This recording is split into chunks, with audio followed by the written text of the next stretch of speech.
Semanas, el anhelo más hondo de Dios respecto del hombre ha sido establecer con Él una intimidad invulnerable, es decir, un encuentro próximo que nada rompa. Para eso lo creó a su imagen y semejanza, para que en Él cupiese Dios, para que fuéramos, como decían los filósofos escolásticos, capaces de Dios.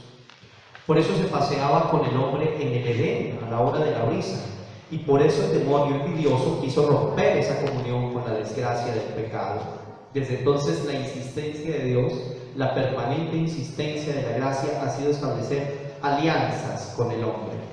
Hizo una alianza con Noé, recuerden el arco iris. Hizo alianza con Abraham, con los hijos de Abraham. Sostuvo esa alianza con Moisés, con Josué, con los jueces. Luego levantaría un puente de comunión con Samuel que daría paso a los reyes, que también significaría principio de comunión con Dios. Sin embargo, todas esas alianzas del Antiguo Testamento fallaron. No porque fueran imperfectas por quien las proponía, sino por quien las recibía. El pueblo había mostrado a lo largo de todos los siglos que era incapaz de sostenerse fiel a la bendición de Dios. Por eso, llegada la plenitud de los tiempos, dice la Escritura en la carta a los Hebreos, Él vino en la persona de Jesucristo, porque solo la fidelidad de Dios podría garantizar la justicia de Dios. Y esta justicia y esta fidelidad quedaron condensadas, expuestas y reveladas ante nuestros ojos atónitos en el acontecimiento misericordioso de la cruz de Jesucristo. Fue allí realmente donde se concluyó la obra creadora de Dios en el hombre, ya que en lo alto del Calvario, en lo alto del Gólgota, surge un nuevo Adán y una nueva Eva, que dan paso a una nueva humanidad regenerada por el agua y la sangre que brotan del árbol de la cruz. En realidad, en el relato de la pasión, lo que quieren los evangelistas es renarrar el episodio del Génesis. Por eso hay también un jardín, por eso hay también un árbol, ya no el árbol de la ciencia del bien y del mal, sino el árbol de la vida. Esta vida nueva es admirablemente testimoniada por el apóstol Pablo en la carta a los Romanos. Le voy a pedir que sea muy sucinto y al mismo tiempo muy asiduo en la lectura, muy asidua en la lectura de la carta a los Romanos, particularmente del capítulo 5 al capítulo 8, si realmente quiere comprender lo que implica ser tatuado en el amor de Dios. Ese capítulo 5 al capítulo 8 le explicará todo lo que el tiempo no me deje explicar a causa de la obediencia.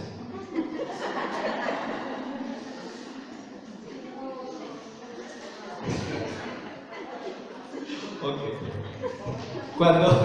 Cuando el apóstol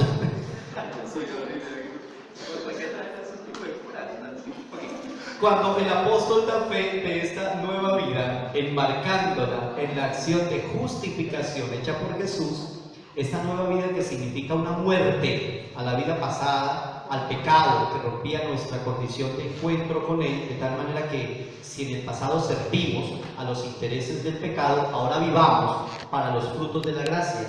Y eso depende de las diferentes fuentes de la que emana la gracia y el pecado, porque emanan de dos fuentes diferentes. La gracia mana del espíritu, el pecado mana del deseo de la carne, que generan vida o muerte, ¿sí? Y esas dos fuentes viven en cada uno de nosotros, ¿sí? Los deseos del espíritu y los deseos de la carne. Tal vez hasta cierto momento de nuestra vida estuvimos sirviéndole incluso con ceguera a los deseos de la carne, ¿sí? Y entonces le dimos rienda a todos los apetitos, ¿sí? Ahora den rienda a los apetitos del espíritu, ¿sí? Sáciese del espíritu, haga fiesta del espíritu. San Ireneo tenía una expresión poderosísima para hablar de eso. Él decía: embriaguémonos en la sobria embriaguez del Espíritu Santo. Que va tan sabroso. Embriaguémonos en la sobria embriaguez del Espíritu Santo. ¿Se acuerdan de lo que decían de los apóstoles en el momento de Pentecostés? Que decían: estos están borrachos. ¿Y qué respondió Pedro? ¿Qué vamos a estar borrachos si son las 9 de la mañana? Lo que pasa es que ha ocurrido en nosotros la promesa de Joel, que el Señor ha derramado su Espíritu sobre toda carne. Bendito Dios. Ese horizonte distintivo lo marca el sacrificio de la cruz. Es el momento en el que Jesús exhala el Espíritu ese mismo momento, en el Evangelio de Juan, se producen todas las bendiciones gloriosas. Cuando uno mira el Evangelio de Lucas, uno descubre que por un lado va la resurrección, que luego llega la ascensión y luego llega Pentecostés. En Juan no ocurre lo mismo.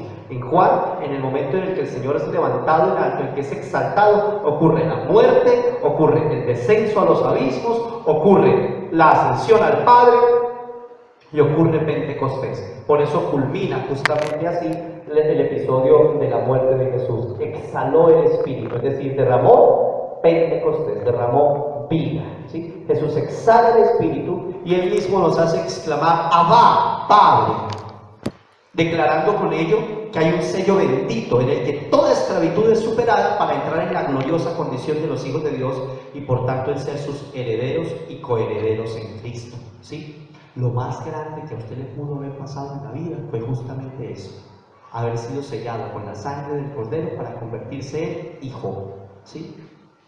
Tanto título que hay en el mundo y sin embargo nunca, ningún título nobiliario ni académico, ningún doctor honoris causa podrá acercarse ni lejanamente al hecho de la titularidad, que no es una titularidad sino una participación de la naturaleza y que se llama ser hijo de Dios.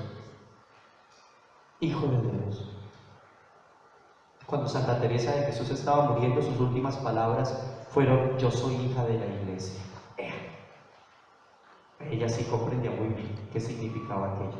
Y su hijita, Teresa del Niño Jesús, no podía rezar el rosario, no podía. ¿Sabe por qué? Porque apenas iba a empezar el rosario y decía Padre, empezaba a llorar. Ya no podía decir más. Poder llamar a Dios su Padre. Padre. Padre. Es que usted es hija. Viva como hija. Por eso, todo padecimiento que atravesemos como consecuencia de nuestro discipulado, de nuestro abrazo a la cruz, del sello que deja el Espíritu en nosotros, es nada en comparación con la gloria que se manifestará en nosotros. ¡Ay, es que yo sufro mucho! No, bueno, nada comparado con la gloria que tiene delante. ¿Sí? Nada. Con razón dice el apóstol, todavía no se manifiesta lo que vamos a llegar a ser en él. Ni ojo vio, ni oído yo lo que el Señor tiene guardado y reservado para los que le aman. Es muy grande, esto no es nada. Te va a decir, ay, mire esa seda tan bonita con vestido, eso no hay nada para lo que Dios le tiene preparado. Ay, mire cómo brilla esa perla, eso es basura comparado con las perlas del rey. Por eso es que el apóstol Pablo llegará a decir, todo lo estimo basura. El apóstol no dice eso.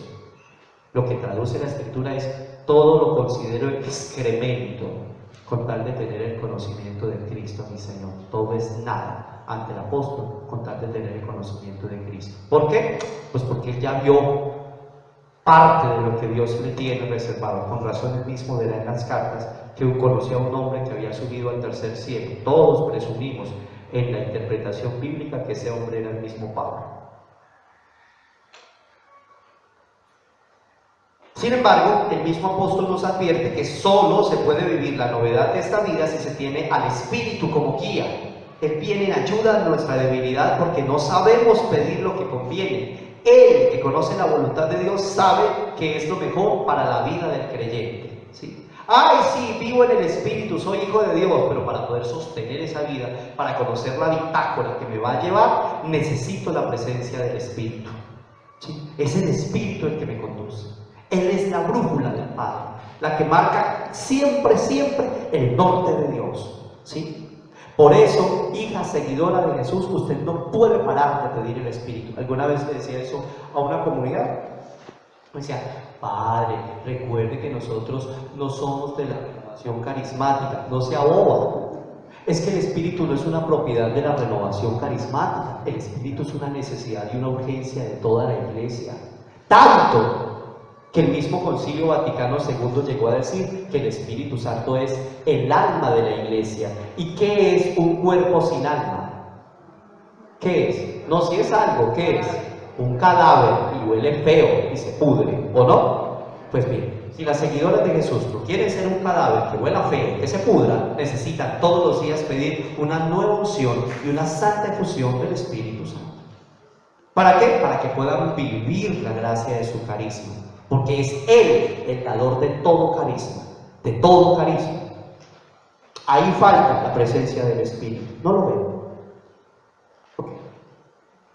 Más Espíritu, mucho más Espíritu, mucha más efusión, mucha más unción. ¿Para qué? Para que todo lo que hagan nunca esté untado del deseo de la carne, sino del deseo del Espíritu. Porque usted y yo no sabemos pedir como conviene, dice el apóstol Pablo, pero Él, que conoce la intimidad de Dios, sabe guiarnos como brújula del Padre hasta el querer de Dios, hasta el querer de su corazón. Esta iluminación versa por excelencia sobre el amor, contenida en esos dos ejes que el Señor señaló al ser preguntado por el mandamiento más importante allá en Marcos 12:29. Escuche lo que dice. Jesús le contestó: el primero es: escucha, Israel, el Señor nuestro Dios es el único Señor, y amarás al Señor tu Dios con todo tu corazón, con toda tu alma, con toda tu mente, con todas tus fuerzas. El segundo es: amarás a tu prójimo como a ti mismo. No existe otro mandamiento mayor que estos. Palabra del Señor. Te alabamos, Señor. ¿Cuál es el primer mandamiento de la ley de Dios? No, pero no lo escucho pues. El primer mandamiento es: escucha, Israel. ¿Eso no dice? ¿Sí? ¿No decía? Ya han escuchado esto otras veces, lo hemos dicho muchas veces. Escucha, Israel, Shema Israel, abre el oído. ¿Y después qué te dice? No. ¿Qué dice? El Señor tu Dios es uno. ¿Qué dice? ¿Quién le ha problema que nosotros aprendimos los mandamientos tan mal? ¿Sí? El Señor tu Dios es uno. Tú no tienes sino un Señor. Uno solo, un Señor. Tienes un Dios celoso. El Señor es uno. No se puede iniciar la nueva vida en el Señor si se tiene el corazón dividido. No.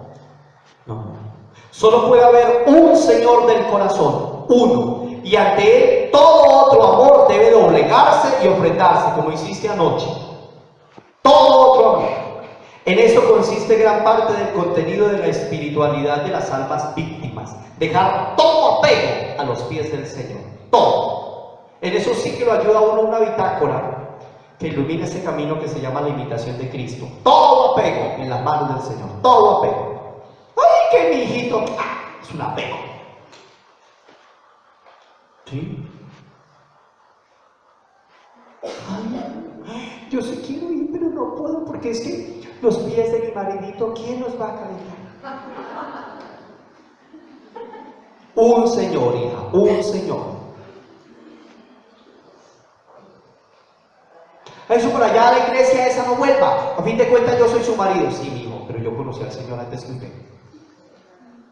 Sí.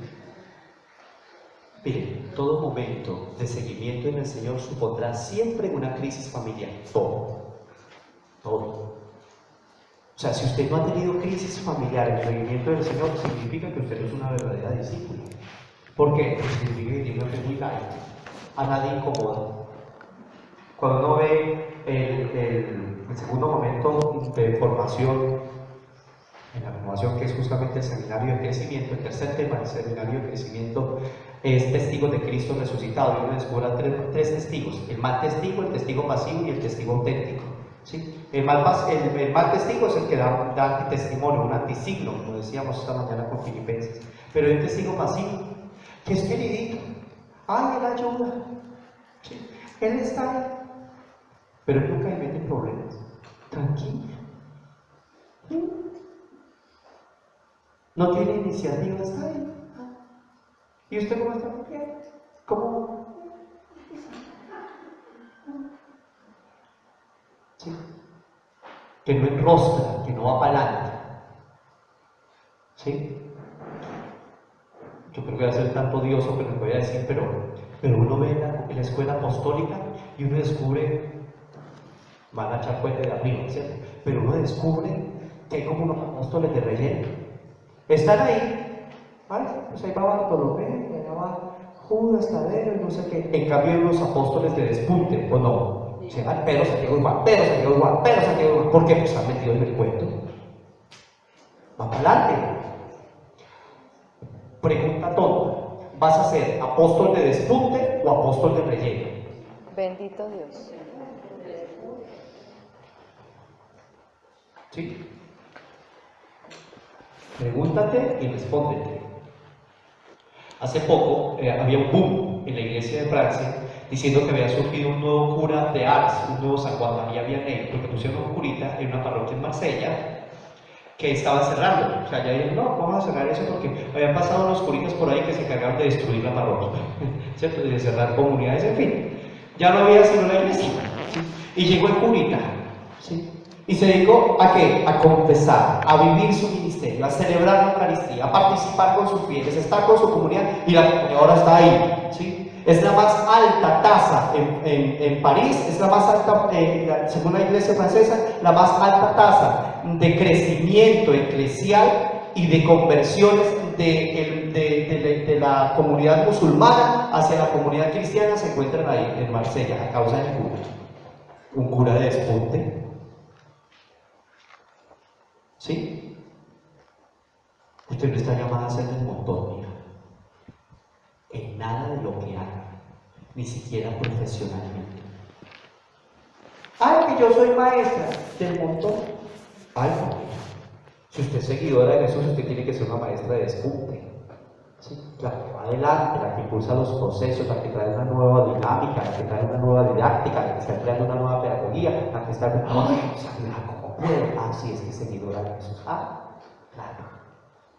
¿Ven? ¿Sí? Usted hace lechona. Ah, mira, lechona tiene que ser... Mire, el marrano tiene que ir como moñito. O sea, una cosa espectacular. ¡Claro! ¡Claro! ¡Claro! ¿Sí? Pues no, padre, yo solamente ama de casa y madre de familia. Ay, mija, usted tiene que escollar, ¿sí? Ay, eso llegan por la tarde ya al mediodía a almorzar y usted le tiene 3 tipos de postres. ¿Cuál quiere?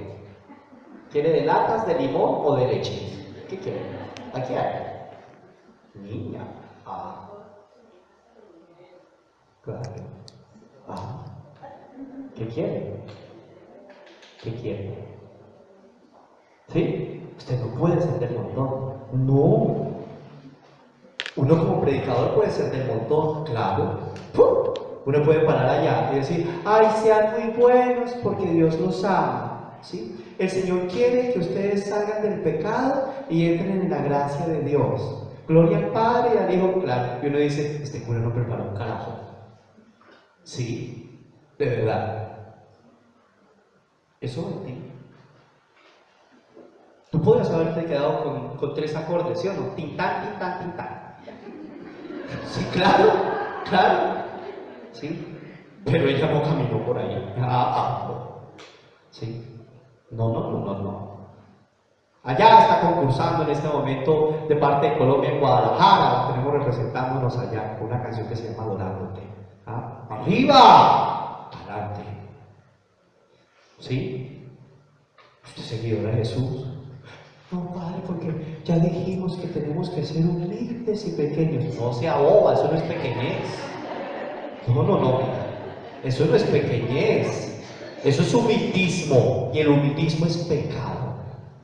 ¿Oyó? Eso no es humildad. Me encanta la definición de humildad que tiene Santa Teresa de Jesús. Humildad es andar en verdad. ¿Sí? Y andar en verdad es que si usted brilla, pues brille. Que brille humildemente, pero que brille. ¿Sí? ¿Se imagina usted Santa Teresa de Jesús diciendo, ay, papá, yo soy una monjita de clausura, entonces me quedo... No, yo soy la reformadora de esta vaina, yo soy la reformadora del Carmelo y me toca ir por todos los Carmelos reformando todo ese montón de monjas que se acomodaron. Así es Teresa de Jesús. ¿Ven? No disfrace su cobardía con humildad. No le va bien entrar. ¿Sí? No seamos cobardes. Enfrentemos la cosa. Vayamos adelante. ¿Sí? Pero es que yo siento que yo no tengo fuerzas. ¿Y quién dijo que usted tenía que tener fuerzas? ¿Quién la mandó a tener fuerzas? O sea, ¿quién está diciendo que usted tiene que volverse la Mujer Maravilla cuando da 3 vueltas? No, mija. No, nadie le está pidiendo a Marta que se pare, que se quite las gafas. No.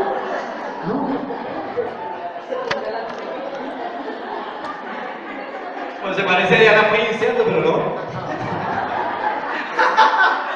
Oye, no, nadie le está pidiendo que tenga muchas fuerzas, ¿sí? No es lo que dice el apóstol Pablo. ¿Qué dice Pablo? Dice, con gusto, muy a gusto, dice él, presumo de mi debilidad, para que resida en mí la fuerza de Cristo. Porque cuando soy débil, entonces soy fuerte, ¿sí? Es que es desde la debilidad suya que usted va a enrostrar los grandes proyectos. ¿Para qué? Para que se dé cuenta que usted no lo hizo porque usted es incapaz de eso, que lo hizo el Señor a través de usted, ¿sí? Que yo me doy cuenta que cuando hacen un gran lienzo no cogen el pincel y lo colocan allí. Ay, mire, ese fue el pincel que pintó, y le ponen los micrófonos al pincel para que nos cuente del cuadro, ¿sí? No. ¿A quién le dan la gloria? Al pintor o al pincel. ¿Saben que el pincel no puede? ¿Quién puede? El pintor. Que se vea la obra de arte que usted ha emprendido sabiendo que no fue usted, que fue el pintor, que usted era el pincel. ¿Sí? No lo olvide, no lo pierda de vista. Solamente un Señor. Ofrendarse a Él como alma víctima. Todo apego a sus pies. Para dar paso a su amor único. Para que todo lo que se haga sea amado desde y con su amor divino. Porque de manera contraria, solo habrá mendicidad de amor y búsqueda de cariños. Hay un cuento en el que estamos metidos desde tanto tiempo. Ay, quiérame. Me quiero un poquito. Mire que yo le lavé la ropa para que usted se cuente que me quiere. Ay, muy bien. ¿Sí?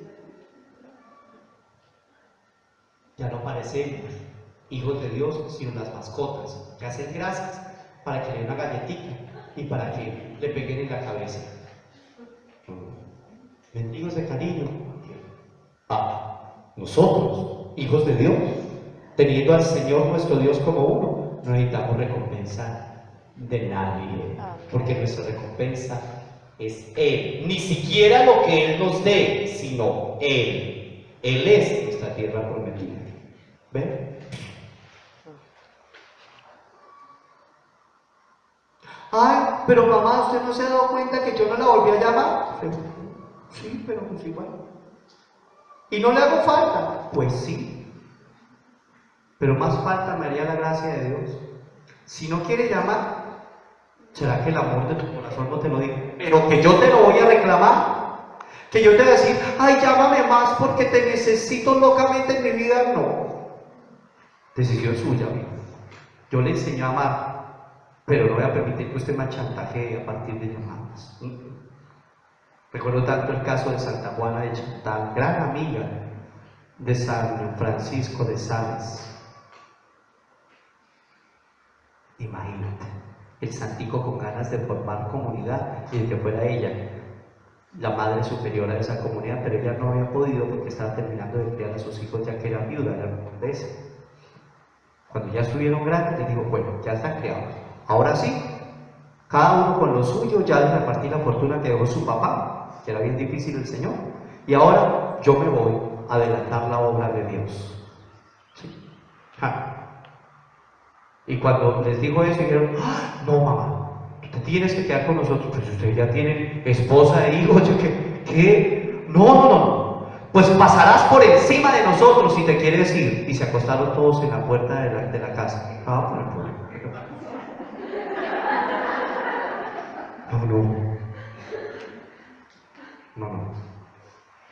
Con libertad de corazón. Es curioso, cuando usted tiene libertad de corazón, nadie lo chantajea. Y entonces viene y nace el amor auténtico, el amor de verdad. El amor puesto desde el corazón de Dios. El amor que aspiramos, en vez de estar mendigando caricias y cariñitos. En vez de estar siendo las mismas novias intensas que llaman a los muchachitos a las 2 de la mañana. Ay, ¿y si estabas pensando en mí? ¿Y me quieres? ¿Y qué más? Ay. Sí.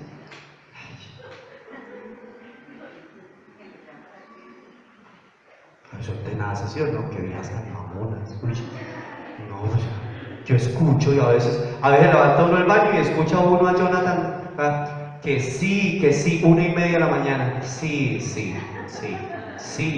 Y luego veo, ¿quién fue esta vieja babona? Mendigos de cariño, limosneras de caricias. Humanas. Qué tontería. Ahora, que le pase a una quinceañera lo hizo bueno, pero que le pase a una mamá, a una esposa, con 20 años de casado,